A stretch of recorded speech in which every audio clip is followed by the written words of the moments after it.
வணக்கம் மக்களே, இது உங்கள் சேனல் இக்ஷி அமர் அஃபீஷியல். இன்றைய பதிவில் நாம் என்ன பார்க்க போறோம் என்றால், முன்பே சொல்லியிருந்தேன், சிபிஎஸ்சியில் சில அப்டேட்ஸ் கொண்டு வந்துட்டாங்க. அது என்னென்ன அதை பிரீஃபா நான் சொல்லணும் அப்படின்னு சொல்லியிருந்தேன். சென்ட்ரல் கவர்மெண்ட் இருக்காங்க பார்த்தீங்களா, அவங்க சிபிஎஸ்சியில் எக்கச்சக்கமான மாற்றங்களை கொண்டு வரணும்னு சொல்லியிருக்காங்க. ஸோ எக்கச்சக்கமான அப்டேட்ஸ்களையும் கொடுத்துருக்காங்க. ஸோ இதெல்லாம் நமக்கு பயன்பெற போகிறதா, எந்த அளவுக்கு நமக்கு பயம் கொடுக்க போகிறது நம்ம குழந்தைகளுக்கு. இன்னொன்று இவங்க கொடுக்குற ஆர்டர் இம்ப்ளிமெண்டேஷன் ஆகுமா ஆகாதா, தமிழ்நாட்டில் உள்ள பள்ளிகளுக்கு இது ஆகுமா ஆகாதா. ஸோ இதை பற்றி எல்லாம் நம்ம இந்த பதிவில் பார்க்க போகிறோம். பதிவை யாரும் ஸ்கிப் பண்ணாதீங்க, பொறுமையாக இருந்து கேளுங்க. நம்ம பதிவை புதிதாக யாராவது பார்க்குறீங்கன்னா சப்ஸ்கிரைப் பண்ணுங்க, மற்றவர்களுக்கு ஷேர் பண்ணுங்க, முடிந்தால் லைக் பண்ணுங்க. வாங்க பதிவுக்குள் போவோம். சிபிஎஸ்சியில் ஒரு 2 வாரங்களுக்கு முன்பாக சில சிபிஎஸ்சி பாடத்திட்டங்களில் என்னென்ன மாற்றங்கள் கொண்டு வந்துள்ளது என்பதை பற்றி அனலைஸ் பண்ணணும்னு சொல்லிட்டு ஒரு வீடியோ நான் போட்டேன் அப்படின்னு சொல்லியிருந்தேன். ஸோ இது 2 பகுதியாக இருக்கும், சரிங்களா? முதல்ல சிபிஎஸ்சி பற்றி நல்லா தெரிஞ்சுக்கோங்க, அதுக்கடுத்து என்னென்ன மாற்றங்கள் கொண்டு வந்தாங்க அதை 2ஆம் பகுதியாக கொடுக்குறேன். பெரிய வீடியோ போட்டோன்னா யாரும் பார்க்க மாட்டீங்க, ஸ்கிப் பண்ணிட்டு போயிருவீங்க. ஸோ அதனால உங்களுக்கு புரியும் வகையில் பொறுமையாக சொல்றேன், ஸ்கிரீன்லையும் பார்த்துக்கோங்க. மக்களே, சிபிஎஸ்சி பற்றி ஒரு முக்கிய குறிப்பு என்னன்னா, ஒரு சிபிஎஸ்சி ஸ்கூல் இந்திய மத்திய அரசின் கல்வி அமைச்சகத்தின் கீழ் இயங்கும் ஒரு தேசிய அளவிலான கல்வி வாரியம் தான் இந்த CBSE, Central Board of Secondary Education, சரிங்களா?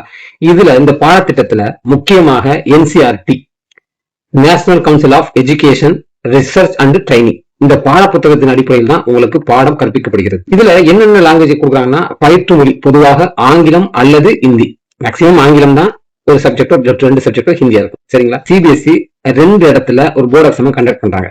அது என்னன்னா, ஃபர்ஸ்ட் 10ஆம் வகுப்புல ஒரு போர்டு எக்ஸாமும், அடுத்து 12ஆம் வகுப்புல ஒரு போர்டு எக்ஸாமும் வைக்கிறாப்புல. இது 2மே சர்டிபிகேட் எக்ஸாம். சிபிஎஸ்சியில உங்க குழந்தை படிச்சாங்கன்னா என்ன பயன் அப்படின்னு எல்லாரும் கேட்பீங்க. இன்னைக்கு மேக்சிமமாக சிபிஎஸ்சியில படிச்சவங்க என்ன பண்றாங்கன்னா, இந்த போட்டித் தேர்வு பார்த்தீங்களா, ஜேஇன்னு சொல்லிட்டு, இன்ஜினியரிங், பொறியியல் மற்றும் நீட், மருத்துவம், மேக்சிமமான பெற்றோர்கள் இந்த 2ஐயும் தான் மெயினா எய்ம் பண்றீங்க. ஆல் இந்தியா பேஸ்டான இந்த என்ட்ரன்ஸ் எக்ஸாமுக்கு என்சிஆர்டி பாடத்திட்டத்தை பின்பற்றுவதால் சிபிஎஸ்சி மாணவர்கள் இதுல எளிதாக பங்கேற்க முடிகிறது, அச்சீவ்மெண்ட் பண்ணிடுறாங்க. இன்னொன்னு, இந்த கேந்திர வித்யாலயா பள்ளி இருக்கு பாத்தீங்களா, அதுல ஃபுல்லா சிபிஎஸ்சி தான். கேந்திர வித்யாலயா பள்ளியில இப்ப இந்த சமீப காலமாக நம்ம தமிழ்நாட்டில் உள்ள மக்கள் பெரும்பாலானோர் சிபிஎஸ்சி பிரைவேட் ஸ்கூல்ல படிச்சீங்கன்னா எக்கச்சக்கமான அமௌண்ட் ஃபீஸ் பே பண்ண வேண்டியது வருது. அதனால எல்லாரும் என்ன நினைக்கிறீங்கன்னா, கேந்திர வித்யாலயாவில் சிபிஎஸ்சி திட்டத்துல நம்ம குழந்தைய சேர்த்தா நல்ல சான்சஸ் அப்படின்னு சொல்லிட்டு குழந்தைகளை சேர்க்க முயற்சிக்கிறீங்க. ஸோ அதற்காகவும் மத்திய அரசாங்கமும் இதுக்கு ஒரு வழி விட்டுருக்காங்க. Number of seats, number of செக்ஷன்ஸை இன்க்ரீஸும் பண்றாங்க. சில ஸ்கூல்ல, சில இடத்துல புதிய ஸ்கூல்களை திறந்துகிட்டே இருக்காங்க. ஸோ இதுல இப்ப மேக்சிமம் பெனிஃபிட்ஸ் யாருக்குன்னா, இந்த சென்ட்ரல் கவர்மெண்ட்ல யார் ஒர்க் பண்றாங்களோ அந்த பெற்றோர்களுக்கு. ஏன்னா அவர்கள் ஒரு இடத்துல இருந்து மற்ற இடத்திற்கு டிரான்ஸ்பர் ஆகிறாங்க பார்த்தீங்களா, இடமாற்றுதல் நடைபெற போகும்போது தன்னுடைய குழந்தையும் தான் இருக்கும் இடத்துக்கு அப்படியே அழைச்சிட்டு போயிடலாம்.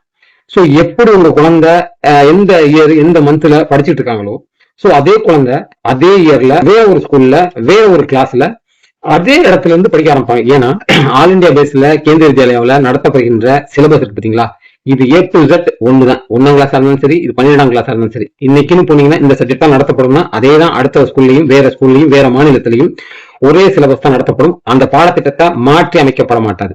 ஒரு பாடத்தை முடிக்கணும், இவ்வளவு நாளுக்குள்ள முடிக்கணும், இந்த மணி நேரத்துக்குள்ள முடிக்கணும்னு சொல்லிட்டு டீச்சருக்கு அறிவுரை வழங்கப்பட்டுள்ளது. இது ஒரு பேட்டர்னாவோ இல்ல டீச்சருடைய லெசன் பிளானிங்காகவோ இது கவர்மெண்டே வகுத்து கொடுத்துறாங்க. ஸோ அந்த மாதிரி கண்டிஷன்ல அந்த குழந்தைகளுக்கு படிக்கிறதுக்கு எதுவுமே மிஸ் ஆகுது. இதே ஒரு பிரைவேட் ஸ்கூல் எடுத்துக்கோங்க, எல்லா பாடத்தையும் முடிச்சுட்டு ரிவிஷன் பண்ண ஆரம்பிச்சுவாங்க. இல்லைன்னா முன்னாடி நடத்தப்பட்ட பாடத்தை திருப்பி நடத்துவாங்க. இல்லைன்னா அட்வான்ஸ் லெவல்ல கூட சில ஸ்கூல் போறாங்க. ஸோ அந்த அளவுக்கு எந்த அளவுக்கு போவாங்க அதெல்லாம் தெரியல நமக்கு. ஆனா இந்த கேந்திர வித்யாலயா பொறுத்த வரைக்கும் நீங்க உங்க குழந்தைய எந்த இடத்துல விட்டு செல்கிறீர்களோ அதே இடத்துல உங்க குழந்தை மறுபடியும் ஸ்டார்ட் பண்ணுவாங்க படிக்கும். அதாவது இதனுடைய எஜுகேஷன் குவாலிட்டி எப்படி இருக்கு அப்படின்னு கேட்டீங்கன்னா, இது சர்வதேச அளவில் அங்கீகரிக்கப்பட்ட ஒரு கல்வி நிறுவனம், சரிங்களா? சோ இது இன்னைக்கும் கிரேஸ் சூப்பரா தான் இருக்கு. இதனுடைய தரம் நல்லா தான் இருக்கு. அதாவது இப்ப நம்ம தமிழ்நாட்டுல எல்லாம் அப்படின்னா, ஒரு 100 மார்க்குக்கு ஒரு குழந்தை எழுதுறாங்கன்னா எக்ஸாம் செண்டம் போட்டுறீங்க, சரிங்களா? ஆனா கேந்திர வித்யாலயா பொறுத்த வரைக்கும் இந்த சிபிஎஸ்சில எந்த குழந்தைகளும் செண்டம் கொடுக்கப்பட மாட்டாது. ஏன்னா அவ்வளவு டஃபான சப்ஜெக்ட்ஸ், சரிங்களா? சோ இப்ப புது மாற்றங்களை கொண்டு வந்தனால மேலும் ரொம்ப இன்க்ரீஸ் ஆகிட்டு இருக்கு. அதாவது டஃப், ஆனா குழந்தைக்கு ஃபியூச்சர் அமைஞ்சிடும், அதுக்கு மட்டும் அவங்க கேரண்டி சொல்றாங்க. 2 முறை பொது தேர்வு அப்படிங்கிற ஒரு ஸ்கீமை கொண்டு வந்திருக்காங்க. மத்திய அரசின் புதிய பாடத்திட்ட வடிவமைப்பு படி 10 இல்லைன்னா 12ஆம் படிக்கும் மாணவர்களுக்கு ஆண்டுக்கு 2 முறை பொது தேர்வு எழுத வாய்ப்பு வழங்கப்படுகிறது. மாணவர்கள் தாங்கள் தயாராக இருக்கும் உணரும் போது தேர்வு எழுதலாம், சரிங்களா? சோ அவங்க தயாராக இருந்தால் மட்டும் அவங்க எக்ஸாம் எழுதிக்கலாம். இந்த 2 எக்ஸாம்பிள். 2 தேர்வுகள் எந்த தேர்வில் அதிக மதிப்பெண் பெறுகிறார்களோ அதை பயன்படுத்திக் கொள்ளலாம். இது ஒரு ஆப்ஷன். ஏன்னா டஃபான சப்ஜெக்ட், அதுக்காகத்தான் இந்த ப்ரியாரிட்டி கொடுக்குறாங்க. இதுல மாணவர்களின் மன அழுத்தத்தை குறைக்க கொண்டு வரப்பட்ட ஒரு பெரிய விஷயம் தான். இதுல வகுப்புகளுக்கு புதிய மதிப்பீடு சஃபல் அப்படின்னு சொல்லிட்டு ஒரு விஷயம். சிபிஎஸ்சில சஃபல் அப்படின்னு என்னன்னா structured assignment for analyse learning, ஒரு புதிய மதிப்பீட்டு முறையை அறிமுகப்படுத்தியுள்ளது. இதுல 3ல இருந்து 5 மற்றும் 8 ஆகிய வகுப்புகளுக்கு பதிலாக இப்ப என்ன பண்ணிட்டாங்கன்னா 3ல இருந்து 6 மற்றும் 9 வகுப்புகளின் அடிப்படையில் திறன்களை பரிசோதிக்க நடத்தப்படுகிறது. அங்க ஒரு சின்ன போர்டு எக்ஸாம் மாதிரி. சரிங்களா? இதுதான் சஃபல் அமைப்பு. சரிங்களா? இதுல இருந்து ஆல் பாஸ்ங்கிற ஒரு விஷயத்தை இதுல எடுத்துட்டாங்க. இதுல மாணவர்களை ஃபெயில் ஆக்குவதற்காக அல்லது. சரிங்களா? இவங்க அவங்களுடைய கற்றல் தரத்தை மேம்படுத்த மட்டும்தான் இந்த விஷயத்தை கொண்டு வந்திருக்காங்க. பாடத்திட்டத்துல புதிதாக கொண்டு வரப்பட்டுள்ளது 3 மொழி கொள்கை. அதையும் பார்ப்போம். பின்பு 10ஆம் வகுப்பு வரை படிக்கும் மாணவர்களுக்கு 3 மொழிகளை கற்க வேண்டும். இந்த வருஷம் இம்ப்ளிமெண்டேஷன் பண்ணிட்டாங்க. அதுல குறைஞ்சது 2 மொழியாவது இந்திய மொழியாக இருக்க வேண்டும். இதே 12ஆம் வகுப்புல ஒரு மாணவன் படிக்கிறான்னு வச்சுக்கோங்களேன், 2 மொழிகளை கற்க வேண்டும். அதில் 1 இந்திய மொழியாக இருக்க வேண்டும். சரிங்களா? இது கம்பல்சரி. பாடத்திட்ட குறைப்பு மற்றும் திறன் சார்ந்த கல்வி, காம்பிடன்சி பேஸ் எக்ஸாம் நடுநடுல நடக்கும். LAT சொல்லிட்டு ஒரு எக்ஸாம்லாம் நடக்கும். அடுத்து இந்த மனப்பாடம் செய்யணும் பாத்தீங்களா, அதாவது புத்தக புழுக்களாக இன்னைக்கு பெரும்பாலான குழந்தைகள் இருக்காங்க. புக்கை கொடுத்தவொன்னே அப்படியே மனப்பாடம் பண்ணி ஒப்பிச்சிருவாங்க. சேம் கொஸ்டின் எக்ஸாம்ல வந்துருச்சா அப்படியே ஆஸ் இட் இஸ் எழுதி முடிச்சிருவாங்க. மனப்பாடம் செய்த தேர்வு எழுதுவதற்கு பதிலாக ஒரு கருத்தை புரிஞ்சுக்கிட்டு அதை நிஜ வாழ்க்கையில எப்படி பயன்படுத்துவது, கிரிட்டிக்கல் திங்கிங், அதாவது சுய திங்கிங் இருக்கணும். சரிங்களா? இப்படி மாற்றி செய்யணும் அப்படின்னு சொல்லிட்டு அதன் அடிப்படையில் கேள்விகள் கேட்கப்படும். சரிங்களா? அதாவது புக்ல படிச்சீங்கன்னா அது ஒரு ரெஃபரல். இதை தவிர்த்து உங்களுக்கு எக்ஸ்ட்ராவா நீங்க படிக்கிற மாதிரி வரும். சோ திங்கிங் பண்ற மாதிரி இருக்கும். உங்களுக்கு மூளைக்கு வேலை இருக்குங்க. இதற்காக 10 மற்றும் 12ஆம் வகுப்பு வினாக்களில் MCQ சரியான விடையை தேர்ந்தெடுத்தல் மற்றும் கேஸ் பேஸ்டு கேள்விகளுக்கு எண் அதிகரிக்கப்பட்டுள்ளது. இந்த 10ஆம் கேஸ் பேஸ்டு கேள்விகளில் எண்ணிக்கை இன்க்ரீஸ் பண்ணியிருக்காங்க. தேசிய மின்னணு படிவம் ஒவ்வொரு குழந்தைக்கும், கேந்திர வித்யாலயாவில் படிக்கிற ஒவ்வொரு குழந்தைகளுக்கும் இந்த அப்பார் ஐடிங்கிற ஒரு விஷயத்த இம்ப்ளிமெண்டேஷன் பண்ணிட்டாங்க ஆல்ரெடி. மழலை பள்ளியில் படிக்கும் குழந்தைகளுக்கு கூட இந்த அப்பார் ஐடியை கொண்டு வந்துட்டாப்ல. இது என்ன அப்படின்னா 1 நேஷனல் 1 ஸ்டூடெண்ட் ஐடி. ஒரு குழந்தை என்ன படிக்கிறாங்க, ப்ரொமோட் ஆகி போயிருக்காங்களா, அவங்க படிச்சுக்கிட்டு இருக்காங்களா, சோ அதனுடைய டீட்டெயில் தமிழ்ல சொல்லுவோம்ல, தமிழ்நாட்டுல எமிஸ் நம்பர் அப்படின்னு சொல்லிட்டு. சோ அதற்கு பதிலாக இந்த அப்பார் ஐடிங்கிறது ஒரு விஷயத்த குழந்தைகளுக்காக, அதாவது ஸ்டூடெண்ட்டுக்காக கொண்டு வரப்பட்டது. இந்த இதுல மாணவர்களின் கல்வி சாதனைகள், மதிப்பெண் சான்றிதழ்கள் மற்றும் விளையாட்டு போட்டி போன்ற வெற்றிகள் அனைத்தும் டிஜிட்டல் முறையில் சேமிக்கப்பட்டிருக்கு. அப்ப அந்த ஐடிக்குள்ள என்னென்ன இருக்குன்னு இவ்வளவு விஷயத்தை அங்க அடக்கி வச்சிருக்காங்க. இது ஃபுல்லா அங்க அப்டேட் ஆகும். இந்த மாற்றம் அனைத்தும் படிப்படியாக அமல்படுத்தப்பட்டு வருகிறது. அதாவது இந்த விஷயம் பாத்தீங்களா, 2025-26 கல்வியாண்டுல அமல்படுத்தப்பட்டு வரும் என்று எதிர்பார்க்கப்பட்டது. ஆனா இதுவரைக்கும் இந்த விஷயத்த இன்னும் இம்ப்ளிமெண்டேஷன் பண்ணவில்லை. கேந்திர வித்யாலயில பள்ளியில் படிக்கும் மாணவர்களுக்கு மத்திய அரசு மற்றும் CBSE வாரியம் சிறப்பு சலுகைகள் மற்றும் சமீபத்தில் மாற்றங்கள் சில விஷயங்களை கொடுத்திருக்காங்க. என்ன சமீபம் இல்ல, ரொம்ப நாளாவே கல்வி உரிமை சட்டம், அதாவது RTE இடஒதுக்கீடு 25%. அதாவது ஒரு ஸ்கூல்ல ஒரு செக்ஷன்ல 40 குழந்தைகள் எடுத்தீங்கன்னா இதுல 10 குழந்தைகள் RTEல உள்ள குழந்தைகள். RTEனா யாரு? இந்த SC ST OBC BPL EWSல வர்ற 10 குழந்தைகளுக்கு ரிசர்வேஷன் அடிப்படையில் அவங்களுக்கு சீட்டு கொடுக்கப்படுகிறது. இது எங்க அப்படின்னு கேட்டீங்கன்னா, எந்த இடத்துல மழலை பள்ளியோ இல்ல கிளாஸ் 1 பிரைமரி வகுப்புகள் தொடங்குகிறதோ அங்க இருந்து இந்த RTE ஸ்கீம்ல சேரலாம். ஆனா இது வரைக்கும் 8ஆம் வகுப்பு வரை எந்த விதமான கல்வி கட்டணம் கட்ட தேவையில்லை. கல்வி கட்டணம் மட்டும்தான். சரிங்களா? அதாவது அதே போல எஜுகேஷன் கம்ப்யூட்டர் ஃபீஸா இருக்கும், லைப்ரரி ஃபீஸா இருக்கும். இது எந்த விதமான ஃபீஸும் சொல்றது, எந்த விதமான ஃபீஸும் நீங்க கட்ட தேவையில்லை. மற்றபடி குழந்தைக்கு books, note, shoes, chappal, uniforms இது நீங்க தான் ப்ரொவைட் பண்ணணும். சரிங்களா? இந்த விஷயத்தை கொண்டு வந்திருக்காங்க. அடுத்து மாணவர்களுக்கான புதிய மதிப்பீட்டு முறை NEP நேஷனல் எஜுகேஷன் பாலிசி 2020 படி ஒரு கேவி பள்ளியில HPC ஹோலிஸ்டிக் ப்ரோக்ரஸ் கார்டு அறிமுகப்படுத்தப்பட்டுள்ளது.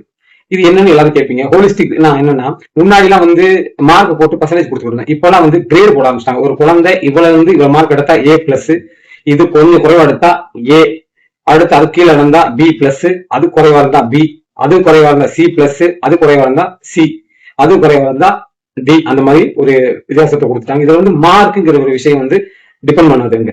அங்க கிரேடுங்கிற ஒரு விஷயத்தை மட்டும் இதை அறிமுகப்படுத்தியிருக்காங்க.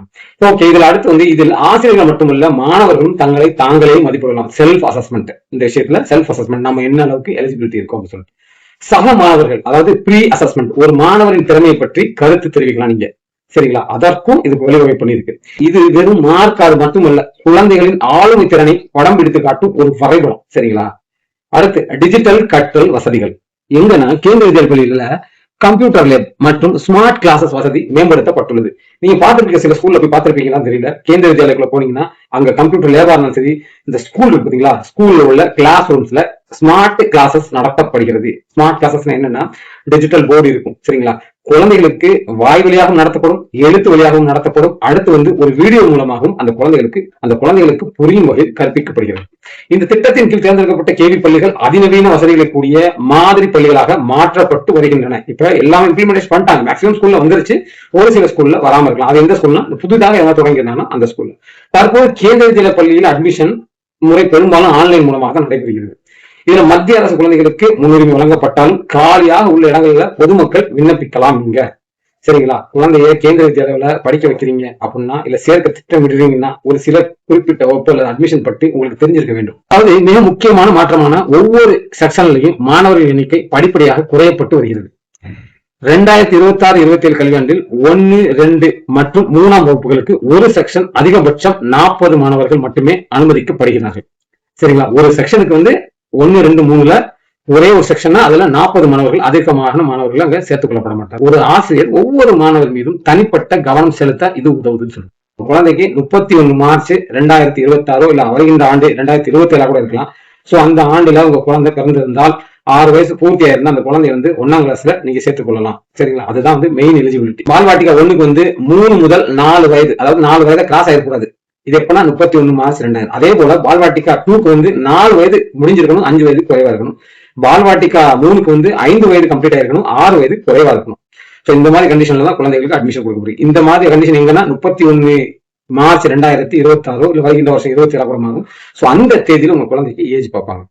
கேந்திர வித்யாலயா கேவிஎஸ் பள்ளிகளை 2026-27 கல்வியாண்டில் தேசிய கல்விக் கொள்கை NPE 2026 மற்றும் புதிய தேசிய பாடத்திட்டத்தின் கட்டமைப்பு NCF ஆகியவற்றின் கீழ் பல அதிரடி மாற்றங்கள் கொண்டு வந்துள்ளது.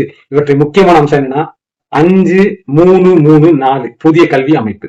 இந்த 5னா என்ன நினைக்கிறீங்க? பழைய கட்டமைப்புனா 10, 12 முறை மாற்றப்பட்டு இப்போது 4 நிலையில் பிரிக்கப்பட்டுள்ளது. இது என்ன அப்படின்னு பாத்தீங்கன்னா, இந்த 5ன்னு சொன்னா ஃபவுண்டேஷன் ஸ்டேஜ். இந்த ஃபவுண்டேஷன் ஸ்டேஜ் எங்கன்னா இந்த 3KGல இருந்து 2ஆம் வகுப்பு வரை படிக்கிறான் பாத்தீங்களா, அதுதான் ஃபவுண்டேஷன். அதுக்கு தான் இந்த 5. சரிங்களா? வித்யாலயா பிரவேஷ், அதாவது உள்ளக்க நுழைகிறோம், வித்யாலயக்குள்ள நுழைகிறோம் என்ற 12 வரை விளையாட்டு வழி கற்றல் முறை கட்டாயமாக்கப்பட்டுள்ளது. இங்க பிரைமரியில இருந்து 2ஆம் கிளாஸ் வரைக்கும். ப்ரிப்பரேட்டரி ஸ்டேஜ் வகுப்பு 3ல இருந்து 5 வரைக்கும். சரிங்களா? அடுத்து அதான் 3வது மேல பாத்திருக்கீங்களா, அது அடுத்து நடுநிலை மிடில் ஸ்டேஜ். இது 6ல இருந்து 8ஆம் வகுப்பு வரை. ஏன் தெரியுமா இந்த விஷயம்? இப்ப 2ஆம் கிளாஸ் வரைக்கும் முடிஞ்சுன்னா அது ஒரு ஸ்டேஜ் படிப்பு போகும். அடுத்து 3ல இருந்து 5 ஆல் பாஸ்ங்கிற விஷயம் இல்லைன்னு சொல்ல வந்தால அந்த விஷயத்த நான் சொல்லிட்டு இருக்கேன். இந்த 5ல ஸ்டிக் பண்ணுவாங்க. அடுத்து 6ல இருந்து 8ல மறுபடியும் ஸ்டிக் பண்ணுவாங்க. உயர்நிலை கல்வி 9ல இருந்து 12. நம்ம என்ன நினைப்போம், 10ல இருந்து இல்ல 11ல இருந்து உயர்நிலைன்னு சொல்லுவோம். ஆனா இங்க 9ல இருந்து ஸ்டார்ட் ஆயிருது. சிபிஎஸ்சில குழந்தைகள் வெறும் மனப்பாடம் செய்பவர்களாக இல்லாமல் சிறந்த முறையில் சிந்திக்கவும் சிக்கல்களை தீர்வு காண்பதாகவும் உருவாக்க தயாராகி வருகிறது இந்த சிபிஎஸ்சி போர்டு. ஒரு பெற்றோர்கள் நீங்க செய்ய வேண்டியது என்னன்னா, குறும்புத்தனமாக கோடிங், அதாவது குழந்தைக்கு இந்த புக்ல உள்ள விஷயத்த படிச்சுட்டே மனப்பாடம் பண்ணிக்கிட்டே இரு, புத்தக புழுவா இரு அப்படின்னு செய்யாதீங்க. குழந்தைகளுக்கு சிந்திக்கும் திறனை வளர்க்க முயற்சி பண்ணுங்க. அவங்களுக்கு புதுசான பசில் அந்த மாதிரி விஷயங்கள், அதாவது குறுக்கு கேள்வி, அதாவது அந்த மாதிரிலாம் வருது பாத்தீங்களா, அந்த மாதிரிலாம் ஒரு கொடுங்க, டிராயிங் கொடுங்க. சிக்கலை தீர்க்கும் முறைகளை அவங்களுக்கு ஆர்வத்தை தூண்டுங்க. இந்த மாதிரி விஷயத்த செய்யறா அப்படின்னு சொல்லுங்க. இந்த மாதிரி விஷயத்த ஊக்குவிச்சீங்கன்னா அந்த குழந்தை சிறப்பாக ஆரம்ப கட்டத்துல இருந்து தன்னுடைய நாலேஜை இன்க்ரீஸ் பண்ணிட்டு போக எக்கச்சக்க சான்சஸ் உண்டு. சோ மக்களே, இது ஆரம்ப கல்வி சிபிஎஸ்சில சில விஷயங்களை மட்டும் தான் சொல்லியிருக்கேன். அடுத்த பதிவுல இன்னும் புதிதாக என்னென்ன மாற்றங்கள் வந்துள்ளது அதை பற்றி நான் 2ஆம் பகுதியில் உங்களுக்கு சொல்றேன். அதுவரை உங்களிடமிருந்து விடைபெறுவது அமர்நாத். நன்றி, வணக்கம்.